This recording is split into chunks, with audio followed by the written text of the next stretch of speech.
தேவனுடைய பரிசுத்த நாமத்திற்கு மகிமை உண்டாவதாக.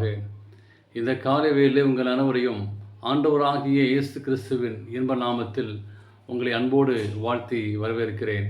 விண்துளிகள் வாயிலாக இந்த நாளில் சந்திப்பதிலே மிகுந்த மகிழ்ச்சி அடைகிறேன். 1 யோவான் 5ஆம் அதிகாரம் 14ஆம் வாக்கியம் சொல்கிறது, நாம் எதையாகிலும் அவருடைய சித்தப்படி கேட்டால் அவர் நமக்கு செவி கொடுக்க வேண்டும் என்பதே அவரை பற்றி நாம் கொண்டிருக்கிற தைரியம் என்று சொல்லி இந்த 1 யோவானிலே வாசிக்கிறோம். இந்த நாளிலே செய்தியாக தேவ ஆலோசனை என்றும் தலைப்பிலே நாம் படிக்க இருக்கிறோம்.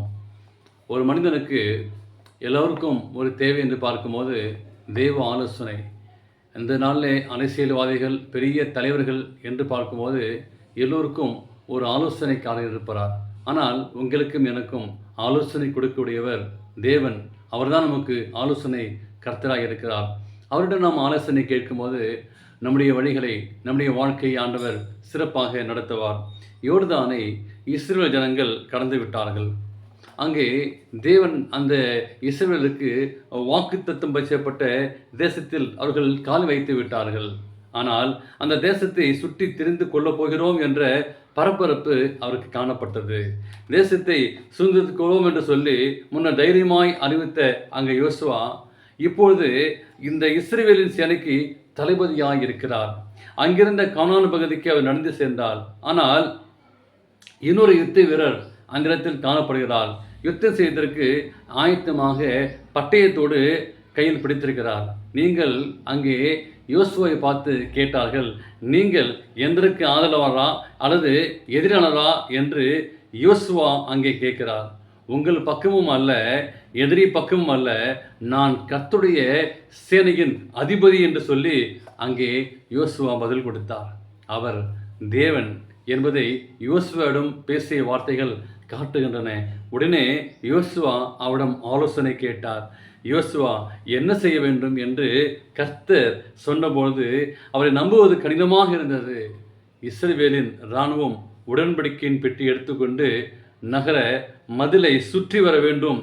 7 ஆசாரியர்கள் எக்காலத்தை ஊதிக்கொண்டும் முன் செல்ல, மற்றவர்களை அவருக்கு பின்னாக செல்ல வேண்டும். இது போன்ற ஒரு அருமையான ஒரு காரியத்தை இதுவரைக்கும் நாம் கேட்டதில்லை. அப்படிப்பட்ட அனுபவத்தை அங்கே வைக்கின்ற போது அவர்கள் கீழ்ப்படைந்தார்கள். இதற்கு முன்பு கேட்கிறாத பாத்திரமான விரோதமான ஒரு அற்புதமான ஒரு காரியங்களை செய்யும்படி தேவன் தமிழிடத்தில் கேட்கிறார்.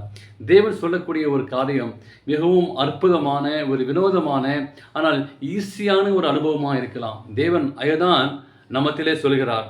அப்படிப்பட்ட கடலின் குறுக்கே ஆண்டவர் அங்கே மோசையை பார்த்து நீ பேழையை உண்டு பண்ணு என்று சொன்னார். அங்கே கடலில் நடந்து போ என்றார், நீ நடந்து வா என்றார். இது போன்ற கட்டளை நாம் பார்க்கும்போது தேவன் சொல்லக்கூடிய காரியம் ஒரு வினோதமான ஒரு காரியமாக இருக்கும். ஆனால் நாம் தேவன் மேல் இருக்கிற அந்த விசுவாசத்தை உறுதிப்படுத்துகின்றன. எனவே தேவனுக்கு பிரியமான பிள்ளைகளே, தேவனுக்காக தேவன் செய்கின்ற காரியத்தின் நிமித்தம் நாம் அறிவில்லாத போல நாம் காட்சி அளித்திருக்கலாம். ஆனால் அப்படி செய்யக்கூடாது. தேவன் நினைக்கின்ற காரியங்களை தேவன் நிச்சயமாக நடத்துவார். நம்மளை கொண்டு நடத்துவார், நம்மளுமாக நடத்துவார்.